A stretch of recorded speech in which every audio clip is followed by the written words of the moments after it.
Por cierto, pide paso Antonio Gómez de Olea porque, claro, lo del fiscal general, y ahora nos va a contar Kaiser, porque en este país tan particular, oye, que todavía no ha salido la sentencia. El fiscal general ya no está.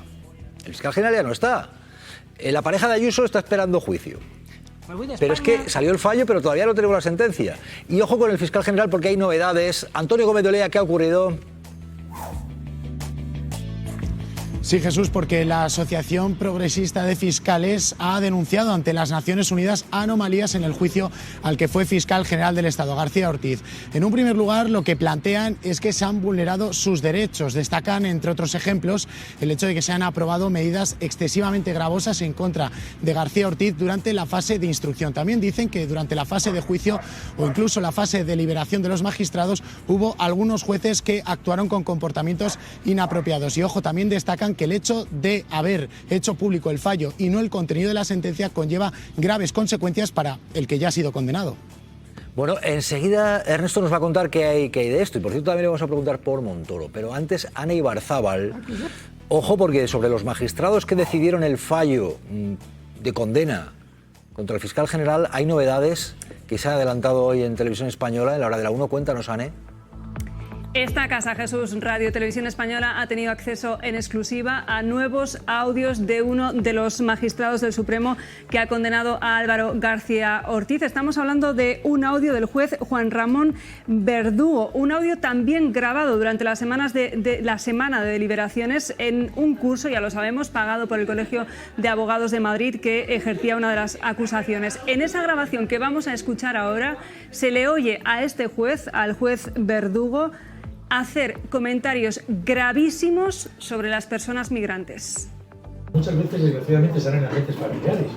Está muy de moda, desgraciadamente, sobre todo, fíjese que yo, no soy racista ni mucho menos y estoy a favor de la integración de todos los emigrantes, pero que se da mucho entre sudamericanos y ecuatorianos, que hay muchos, violaciones, abusos sexuales del marido a los hijos anteriores de la pareja.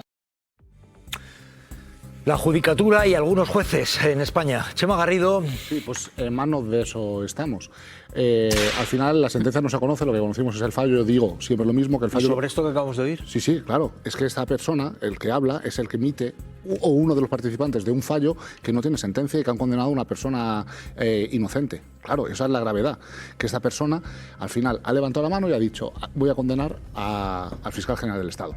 ¿Tú consideras que es inocente? Totalmente inocente. ¿Y sobre esos comentarios sobre pues que le retratan perfectamente? Es que cuando hablamos de jueces conservadores, creo que al final deberíamos decir la verdad. No son jueces conservadores, son jueces ultraconservadores. Alberto. Hombre, inocente ya no es, Chema. Sí, inocente ya no es, te puedes poner como te pongas, pero culpable es, no te podrá gustar, podrás estar en contra, pero culpable es. Cometido un directo, por lo tanto delincuente, esa es la definición que se puede poner a esto. No te gustará, podemos estar más o menos de acuerdo. Y estaremos de acuerdo además los dos en que lo que no es de recibo es que no se haya publicado la sentencia todavía a estas alturas y que todavía estamos sin saber. Dicho lo cual, aquí estamos escuchando, evidentemente en estos audios, yo creo que es absolutamente rechazable lo que escuchamos, pero también es verdad que es en el ámbito, digamos, de lo privado, que se supone que él está ejerciendo como magistrado del Tribunal Supremo en esas charlas, en ese curso. Pero son las charlas, eso, si le ponen un micrófono de la televisión delante, no es algún tipo de declaraciones que él haría, evidentemente. Él está, faltaría. He dicho que era reprobable y que era rechazable, pero también hay que contextualizar en qué punto se produce. Y yo no sé si hay estadísticas, hechos o simplemente experiencia que respalde lo que ha dicho, que en cualquier caso es verdad. Pero que esto no lo ha dicho en la barra del bar, para no confundir a nadie, que esto lo ha dicho en un curso, en el ejercicio. Igual que ya hemos escuchado también a otros magistrados del Supremo en estos últimos días también grabaciones, un ámbito de lo privado. Pues estas declaraciones que podrán gustar más o menos, pero son del ámbito de lo privado. Una persona ultraconservador. Y además, reitero que en mi punto de vista ha condenado a un hombre inocente y que es partícipe de una condena. Inocente ya no es, hay que ser objetivos, somos periodistas, inocente ya no es. Eso es objetividad. Entonces te podrá no gustarte lo que tú quieras, pero inocente ya no es. Mi periódico, El Pantallazo. Ernesto Kaiser, ¿y la sentencia qué? No, Ernesto, ¿y la sentencia para cuándo? Y si te parece anómalo el hecho de que no conozcamos. Bueno, primero hay una querella presentada ante la sala del 61 del Tribunal Supremo diciendo una cosa que yo escribí y los que han presentado la querella hablaron antes conmigo, que el juez Martínez Arrieta cometió un delito de revelación de datos reservados en ese colegio de abogados que es sede de la acusación popular en el caso de Álvaro García Ortiz. El magistrado García Martínez Arrieta dijo 2 días antes de que terminaran las deliberaciones, que él iba a hacer la ponencia, iba a dictar la sentencia. ¿Qué quiere decir? Que la ponente por turno, que se llama Susana Polo, ya no era más ponente, es un secreto de la deliberación. Ni siquiera es un dato reservado, sostengo yo. El artículo 233 de la Ley Orgánica del Poder Judicial dice que las deliberaciones de los tribunales son secretas.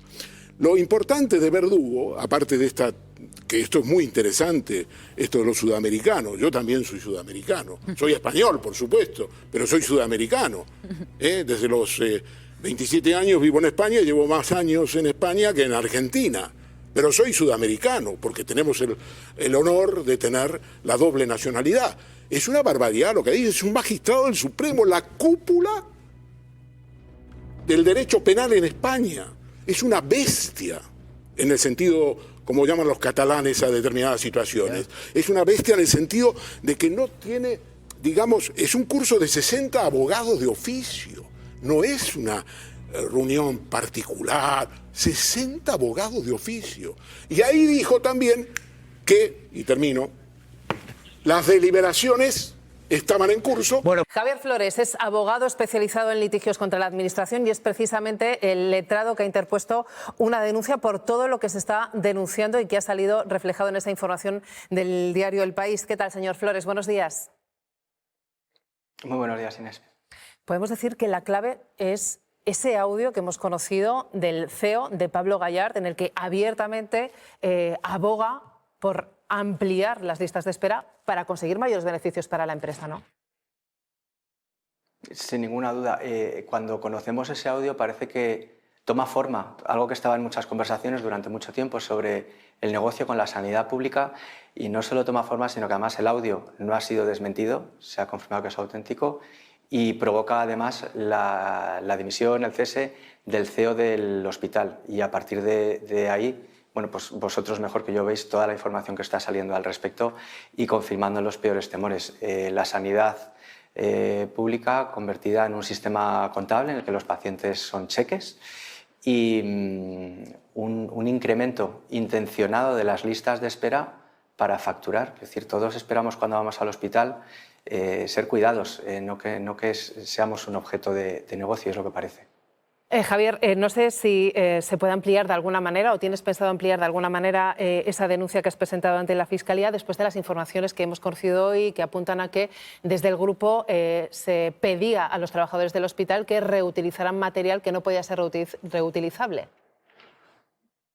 Sí, en las últimas horas es verdad que se está conociendo públicamente algunos elementos, como por ejemplo esta denuncia de los trabajadores hace meses, que hacen razonable pensar que la Administración conocía o al menos tenía la posibilidad de conocer lo que estaba sucediendo, y también estas cuestiones de material. Y además directamente nos han contactado algunos profesionales sanitarios para poner en conocimiento situaciones que desde luego apuntan a que es todo mucho más grave de lo que se entiende en la grabación. Así que pues, vamos a dejar trabajar a la Fiscalía con independencia y tranquilamente, pero desde luego todo lo que vayamos conociendo lo vamos a poner en conocimiento, y desde luego animo también a todos los profesionales que tienen información a que se pongan en contacto con vosotros, con los medios de comunicación, y sepan que están respaldados y ayuden a que esto no suceda. La sanidad de todos debe ser cuidada por todos. Martín, presidente de la Unión Progresista de Fiscales. Buenas noches.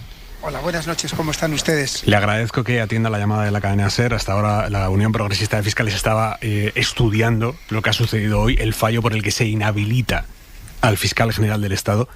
¿Cuál es la lectura que hacen desde la UPF?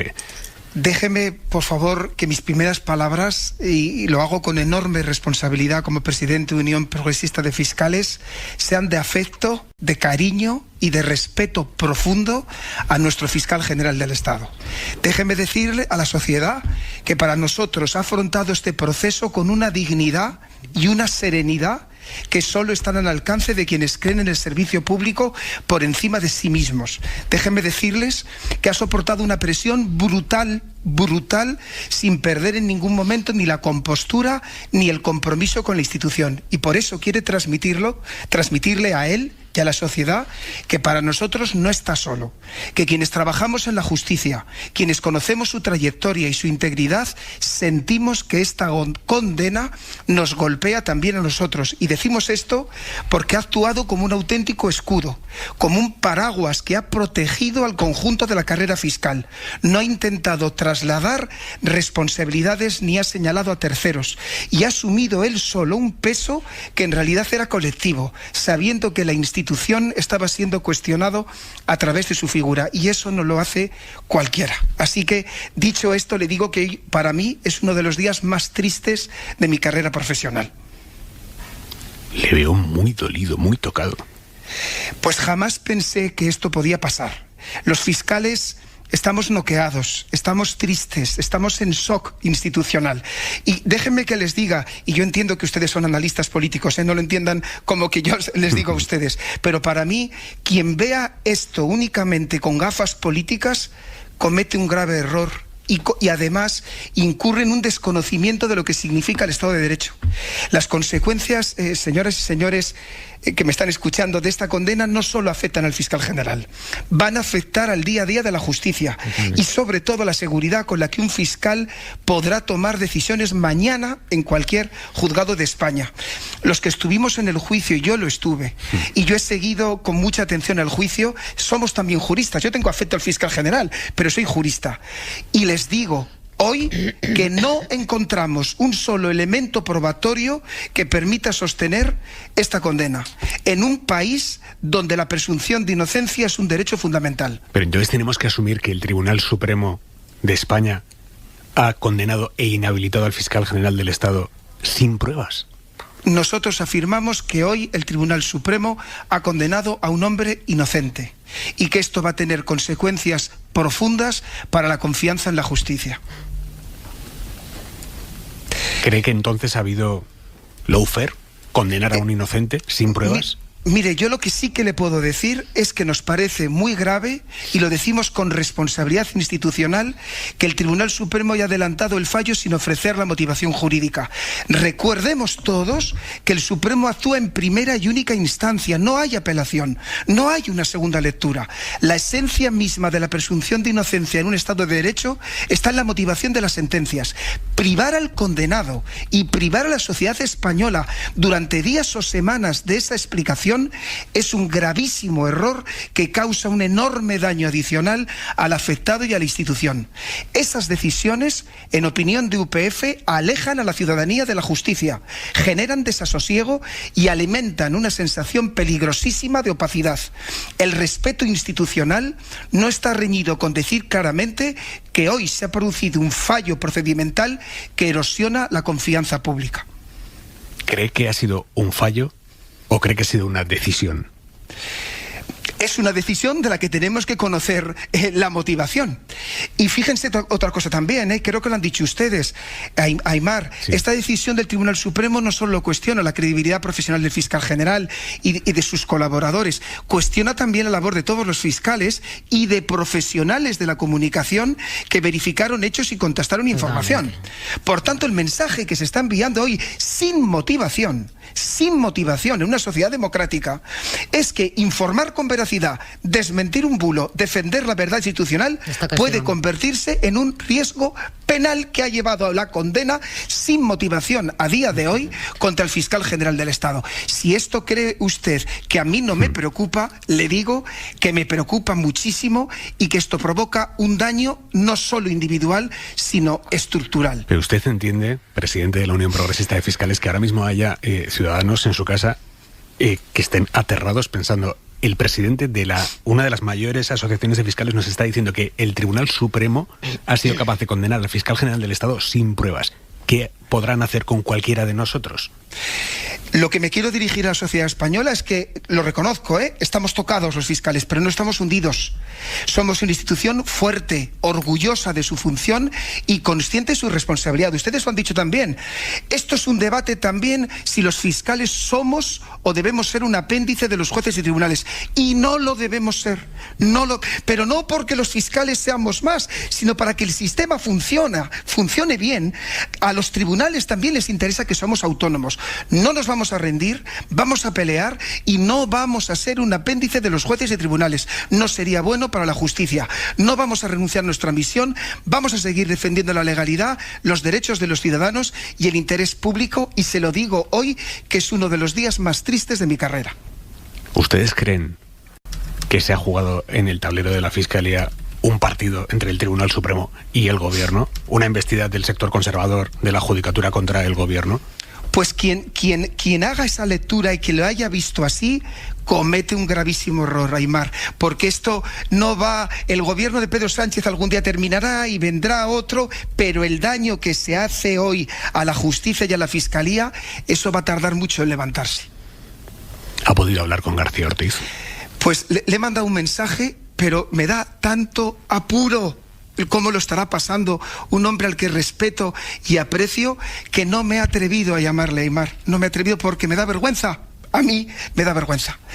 Entonces, por eso he querido que mis primeras palabras fueran para él, para su familia, para sus amigos, para sus colaboradores, porque es que, además es que es una buena persona, es que lo es, porque yo le conozco. Y bueno, pues hay días que son pesadilla, y esto me parece que es una pesadilla que nos va a acompañar muchos días. ¿Entiende que haya fiscales que digan, si mañana me lo proponen a mí, yo no lo voy a coger? Después de lo que acabo de ver, no voy a coger. Lo entendería perfectamente. Inés Herreros, buenas noches. Buenas noches. Vocal del Consejo General del Poder Judicial. ¿Qué lectura hace usted del fallo del Tribunal Supremo que condena e inhabilita al fiscal general del Estado? Bueno, eso no se puede hacer en un titular. Bueno, en primer lugar, si me permites, yo creo que lo que sí quería en primer lugar es explicar desde qué espacio hablo. Yo soy vocal del Consejo General del Poder Judicial, y en el Consejo General del Poder Judicial está conformado por miembros vocales que pertenecen a la carrera judicial y otros que no pertenecemos a la carrera judicial. ¿Y usted yo en concreto, no es jueza? Es que soy fiscal. Claro, por eso. Y por lo tanto, el corporativismo de la judicatura ya le queda fuera. Exactamente. Esa es la idea, ¿no?, de los vocales que no somos judiciales, es buscar ese contrapeso para que la visión de esa forma de hacer, o sea, de gobernar el Poder Judicial no sea desde el corporativismo. Así que fuera del corporativismo es desde donde voy a hablar, en fin, como representante pública y desde mi vocalía del Consejo General del Poder Judicial. Y a partir de ahí, desde ese punto, ¿cuál es su lectura de la condena al fiscal general del Estado, la inhabilitación por 2 años del fiscal general del Estado? A ver, yo creo que en primer lugar lo que tendríamos es, yo creo que se ha producido una situación de divorcio de la sociedad en el ámbito de la justicia como no hemos visto nunca. Es verdad que ya íbamos viendo una desafección que se ha ido produciendo a lo largo de los años, pero ahora ya la desafección yo creo que ha llegado a un punto máximo. Y yo creo que una sociedad responsable, una sociedad democrática no puede obviar este tema, y ya no podemos utilizar palabras vacías como es respetamos las resoluciones judiciales o creemos que se pueden criticar, o cuando se apela a la independencia judicial como si fuese un concepto vacío para taparlo todo y para servir de escudo. Yo creo que ya estamos en otro momento y que yo creo que la sociedad española tiene que ser una sociedad madura para poder hacer frente a esta desafección. Sin embargo, yo creo que en primer lugar el día de hoy yo creo que es especialmente desapacible porque no tenemos una resolución judicial, no tenemos una sentencia, no conocemos cuál es la fundamentación, lo único que conocemos es un fallo, es una condena. ¿Y eso en qué sitio nos coloca? Nos coloca casi en una ficción, como si fuésemos un Estado no democrático en el que no se fundamentan las resoluciones judiciales, porque es en este momento en el que estamos viviendo todos, y además en el momento que decirte una sociedad de la inmediación como es la que vivimos, evidentemente pues impide probablemente que el fiscal general del Estado pueda defenderse o que el resto podamos valorar la argumentación. Lo que tenemos es lo que nos han es adelantado el fallo, que es condenatorio, y lo que hemos llegado es pues al resultado del choque de trenes que estamos viendo y que hemos visto durante casi más de un año, ¿no?, que que son como dos trenes, la Fiscalía General del Estado y el Tribunal Supremo, dos altas instituciones, han ido chocando. Yo creo que tenemos pues el resultado esperable, que es el que nos da la física, que cuando dos cuerpos chocan siempre sale más desfavorecido el que menos poder tiene. Y en este caso es la Fiscalía General del Estado. Efectivamente. Con lo que supone eso, o sea, la Fiscalía General del Estado forma parte del Consejo General del Poder Judicial, y aquí tenemos un ecosistema que yo creo que esto se ha producido como, digamos que es un poco, porque insisto, que creo que tenemos que hablar de forma madura y responsable y de forma crítica, utilizando la sana crítica para hablar todo esto, y creo que claro, hay un montón de condicionantes. Cuando se produce, digamos, lo que parece que es la tormenta perfecta, va unido a casi todos los condicionantes que se perciben en nuestra sociedad y en nuestra democracia y que están afectando a la propia democracia. Tenemos los bulos, en fin, tenemos una disparidad de criterios que hemos estado viendo entre la Fiscalía General del Estado y el Tribunal Supremo en cuestiones tan importantes como es, por ejemplo, fue la ley de solo sí es sí, en los criterios que había que utilizar otra vez, o también en el tema de la amnistía. Vocal, le pregunta a Pedro Jiménez, periodista de Tribunales de la cadena SER. Lo has mencionado, Inés, antes un poco de pasada, pero ¿cómo queda con esta sentencia o con este fallo, porque no conocemos los argumentos, ese papel de contrapeso de la Fiscalía en el Poder Judicial? Porque, claro, esto es un choque de trenes entre el Tribunal Supremo y la Fiscalía General, pero, claro, atenta directamente contra todo el cuerpo de fiscales, ¿no? Claro, la Fiscalía General del Estado forma parte del forma parte del Poder Judicial, ¿no? En la medida en la que, por un lado, supone que somos funcionarios públicos que nos dedicamos a perseguir el delito, y en que, quiero decirte, que se ha producido una desafección también en ese sentido, que yo creo que también es importante hacer referencia a que por primera vez no tenemos solamente lo que tenemos es una situación en la que la forma de administrar justicia se ha separado en cierto modo de la percepción normalizada de la comprensión del derecho por parte de la ciudadanía media, pero también está ocurriendo con miembros de la carrera judicial o de la carrera fiscal, más en el caso de la carrera fiscal, que se dedican a la persecución de los delitos por un lado y por otro lado también a realizar ese contrapeso. ¿Y debería haber dimitido antes el fiscal general? Bueno, yo creo que la postura que mantenía era la de defender a la institución hasta el último momento, y luego también es verdad que nos encontramos ante un procedimiento que ha estado que ha sumado un montón de singularidades, ¿no? Que no es, digamos, no era un proceso al uso que fuese contundente, donde estuviésemos hablando de un delito en el que hubiese unas pruebas, unos indicios suficientes. Estamos hablando de otra cosa, que es la que nos ha traído quizás a esta situación tan polarizada socialmente. Isabel Vega. Además de esa polarización y esa desafección de la que hablaba, el juicio ha evidenciado cierta fractura dentro de la propia Fiscalía, ya no solo entre la Fiscalía Superior de Madrid y la Fiscalía General del Estado o la Fiscalía Superior y la provincial, sino es que entre los fiscales, se ha producido una división ante preguntas como la que formulaba Pedro Jiménez de si el fiscal tendría que haberse apartado del puesto o no. ¿Hasta qué punto hay percepción de ruptura dentro de los fiscales? ¿Hasta qué punto hay polarización también dentro de las propias organizaciones de fiscales? Teníamos una asociación de acusación popular en el juicio. ¿Cómo está la situación?